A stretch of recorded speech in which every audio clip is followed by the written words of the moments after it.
উত্তর আমেরিকার বক্স অফিসে নতুন ইতিহাস, বাংলা সিনেমা আবারও বিশ্বমঞ্চে। বনলতা এক্সপ্রেস ভেঙে দিল সব রেকর্ড। নন্দিত কথাসাহিত্যিক হুমায়ূন আহমেদের কিছুক্ষণ উপন্যাস অবলম্বনে নির্মিত বনলতা এক্সপ্রেস উত্তর আমেরিকার বক্স অফিসে নতুন ইতিহাস গড়েছে। পরিচালনা করেছেন তানিম নূর।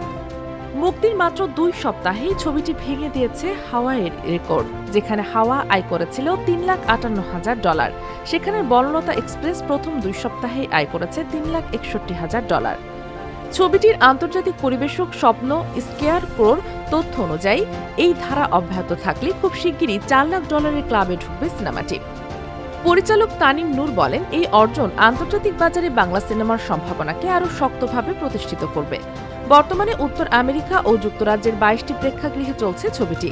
ছবিতে অভিনয় করেছেন মোশাররফ করিম, চঞ্চল চৌধুরী, ইন্তেখাব দিনার, জাকিয়া বারি মম, আজমেরি হক বাঁধন, সাবিলা নূর, শরীফুল রাজ, শ্যামল মাওলা, আরিফুন জিলানী, লাবণ্য চৌধুরী সহ আরও অনেকে। বিশ্লেষকদের মতে এই সাফল্য শুধু একটি সিনেমার নয়, এটি বাংলা সিনেমার আন্তর্জাতিক যাত্রার একটি বড় মাইলফলক। ভবিষ্যতে আরও বড় বাজারে বাংলা সিনেমার সুযোগ তৈরি হতে পারে। বনলতা এক্সপ্রেস প্রমাণ করেছে ভালো গল্প আর শক্তিশালী নির্মাণ বিশ্বমঞ্চেও জয় এনে দিতে পারে। আপনি কি সিনেমাটি দেখেছেন? কমেন্টে জানাতে ভুলবেন না। আর এমন আপডেট পেতে চ্যানেলটি সাবস্ক্রাইব করুন এবং ভিডিওটি শেয়ার করুন।